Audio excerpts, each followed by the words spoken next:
Deus permitiu uma rasteira dentro da minha casa. E a rasteira foi que o meu esposo sai da presença do Senhor. E ele volta para o mundo e eu fico sozinha na igreja. Com um chamado, com um ministério dentro da nossa casa. E o Marcos, ele se afasta. E ele agora, o que ele vai fazer, Ivone? Ele fala assim: eu não vou te privar de você pregar e de você viajar, mas não me cobre de ir para a igreja.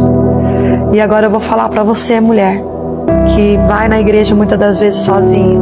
Você que tem um ministério, mas vai sozinha e a tua família fica para trás. E foi durante aí quase 6 anos, 2017 para 2024. Quase 5 anos. Sozinha. Indo pregar de um lado para o outro, o Marcos me levava, ele ficava na porta da igreja, ele não entrava na igreja. Ele ficava no carro. Ele falava: amor, eu não vou entrar, mas uma hora eu volto. Uma hora eu volto. E uma hora eu volto. E eu ia, pregava: Jesus salva, Jesus cura, Jesus liberta. E meu marido voltando para o mundo, abraçando o mundo de novo. E com isso os meus filhos desviaram da presença do Senhor. Porque daí meu filho falava: se o pai não vai, eu também não vou.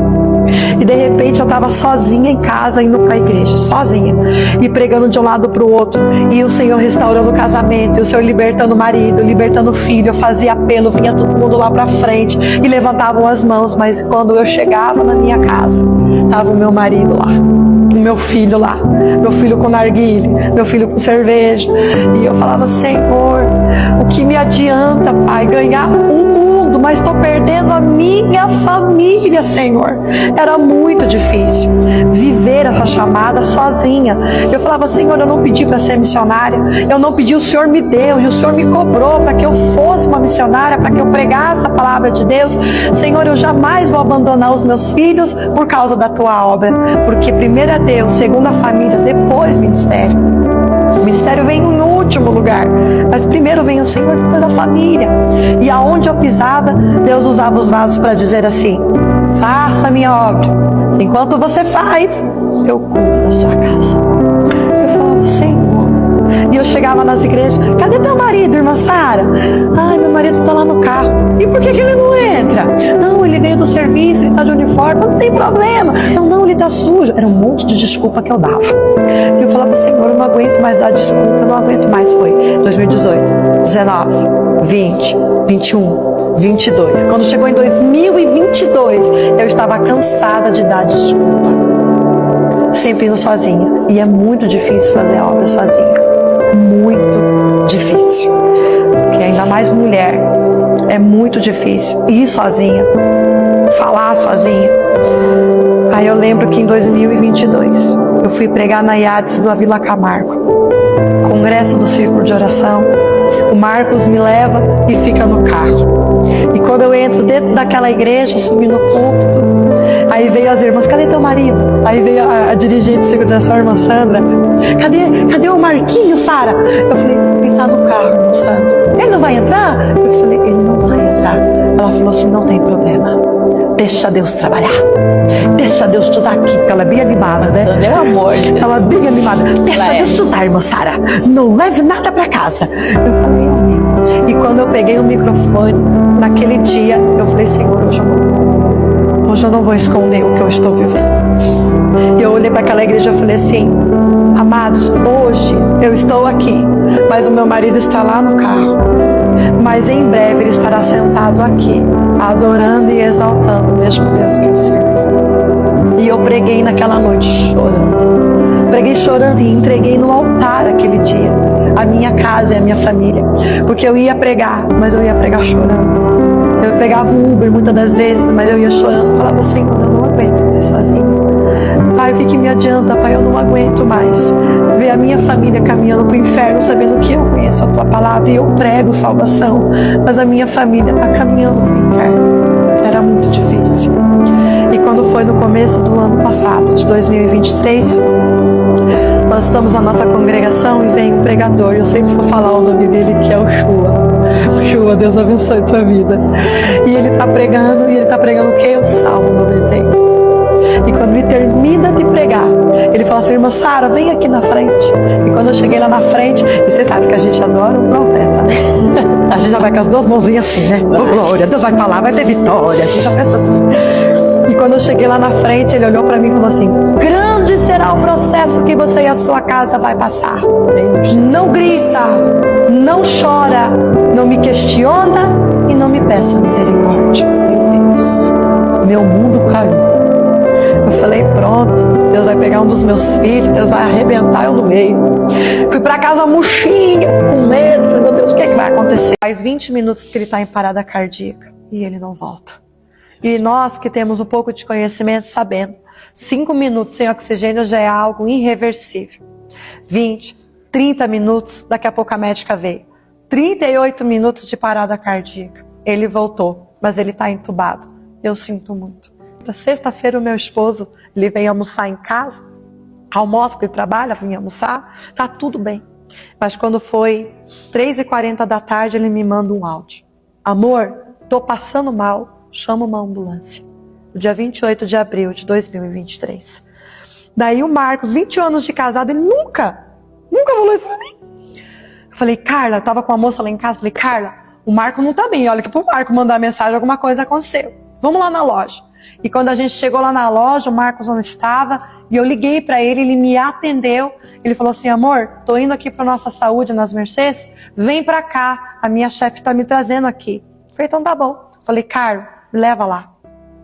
E quando eu cheguei na Nossa Saúde, queridos, tava um alvoroço na porta. Aí a médica já olhou para mim e falou assim: você é o que do Marcos? Eu falei: é sua esposa. Ela falou assim: vem comigo agora. E ela me pegou pela mão. E quando ela me levou na salinha, eu só vi ele levando choque para ser reanimado. Ela olhou dentro dos meus olhos e ela falou assim: olha, faz 15 minutos que o teu marido está em parada cardíaca. Ele sofreu um infarto fulminante. A gente está fazendo de tudo para trazer ele de volta. Naquele momento, eu lembrei do que o Senhor tinha me falado.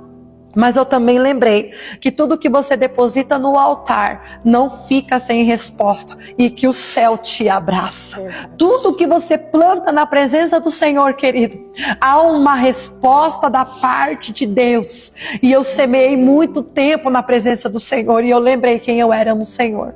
Eu só sei que eu levantei as minhas mãos e eu falei assim: Pai, eu não aceito perder a alma do Marcos para o inferno. Senhor, envia os teus anjos e repreenda o espírito de morte. Queridos, e naquele momento eu fiquei ali numa intercessão tremendamente dentro daquela sala junto com uma amiga minha chamada Carla.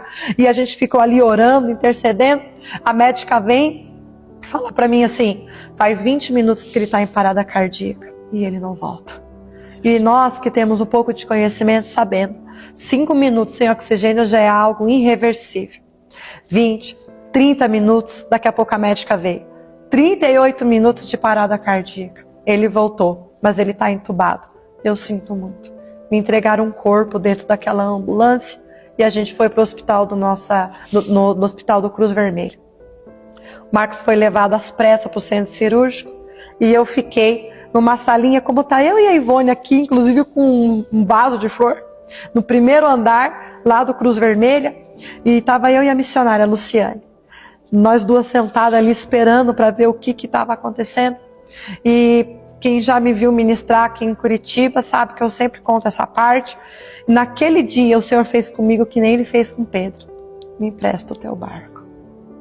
No pior momento da minha vida, no pior dia da minha vida, eu escutei o Senhor falar para mim assim: Sara, me empresta o teu barco. Porque quando a gente fala sim para o Senhor, é em todas as circunstâncias da sua vida. E o Senhor falou para mim: empresta o teu barco. Eu olhei no corredor, tinha uma jovem chorando, e o Senhor falou para mim assim: vai lá, abraça ela e diga que eu estou entrando com conforto e consolo no coração daquela jovem. Eu tinha acabado de ver o meu marido praticamente morto em cima de uma maca. Eu olhei para a Lu e falei assim: Lu, Deus está mandando eu ir lá, falar para aquela moça. Aí a Lu falou para mim assim: tu és serva, vai e obedeça. Nem sempre Deus vai te pedir algo no teu momento de felicidade. Deus, Ele prova é no momento de adversidade. Eu levantei, abracei aquela moça, entreguei o que Deus mandou, voltei, e quando eu sentei, o médico olhou para mim e falou assim: tô abrindo a UTI para você vir ver o Marcos. Eu achei que eu ia encontrar o meu marido sentado. Mas quando eu entrei naquela sala, eu vi o Marcos entubado. O médico olhou para mim e falou assim: eu sinto muito. Infelizmente, teu marido sofreu um infarto fulminante na artéria principal. Metade do coração dele morreu, que é um músculo. Ele está com uma arritmia batendo 200, 190, 180. Eu sinto muito. Teu marido tem horas de vida. Eu olhei para aquele médico e falei assim: doutor, eu tenho um Deus. Aí ele falou para mim assim: olha, 38 minutos sem oxigênio, se o teu marido sobreviver, ele vai vegetar. Ele não vai andar e ele não vai falar. Eu sinto muito. Eu olhei para ele e falei assim: doutor, eu tenho um Deus. Eu vou levar o Marco andando e falando, porque eu tenho uma promessa, que ele vai fazer a obra do Senhor comigo. Ele falou: bom, eu vou abrir a UTI, a senhora deixa o teu celular ligado, porque eu vou te ligar para você vir buscar o corpo do Marcos. E eu falei assim: doutor, eu vou vir buscar o corpo do Marcos sim, andando e falando, porque eu tenho Deus. E eu frisei: eu tenho Deus, porque só quem viveu o sobrenatural entende desse Deus maravilhoso, dessa paternidade incrível que te resgata, que te cura. E eu tenho uma convicção muito grande desse Jesus que transforma e que liberta. Desci lá embaixo, todo mundo subiu para ver o Marcos. E passou a madrugada, ele não morreu, passou 2, 3, 4, 5 dias, o rim dele entrou em falência e começou, ele está com trombose no pulmão, infecção generalizada. Os questionamentos eram muitos, mas as notícias eram péssimas. E para quem nos acompanhou viu que em todo o tempo eu gravava vídeos para dizer: o Marco está bem, ele vai sair. Hoje a notícia não foi muito bem, mas ele vai sair. A minha convicção era muito grande que o Senhor ia mudar a minha história e mudar a minha casa. Conclusão: o meu esposo ficou 36 dias no hospital do Cruz Vermelha, sendo 17 dias entubado e 31 dias numa UTI. Mas quando ele acordou em perfeito estado, sem sequela nenhuma. E para a glória de Deus, eu levei o Marcos no dia 2 de junho. Andando e falando, sem sequela nenhuma. A medicina não entende, como a médica mesma nos disse, que eles não tinham explicação para o que houve com o Marcos. Mas eu sabia da explicação. É que quando Deus nos ama, Ele permite situações para não te perder. E a alma do Marcos era preciosa demais. Mulher, não desista da sua casa, não desista da sua família. Só eu que sirvo ao Senhor. Fica você na torre de vigia. Fica você orando pelo teu filho. Não desista de orar pela sua casa, pela sua família. Porque foi o que Deus fez na minha casa. E para a glória de Deus, no ano passado, no ano de 2023, os meus filhos desceram as águas lá na nossa sede, na Cândido de Abreu. Desceu o Mateus as águas, desceu a Emily. Deus restaurou a minha casa, restaurou a minha família. Hoje o meu esposo está aqui. Hoje nós temos um ministério grande aqui em Curitiba e no Paraná, pregando para mulheres que foram feridas, que foram abusadas, para dizer: houve perdão na minha casa. Deus resgatou a paternidade dele na minha vida.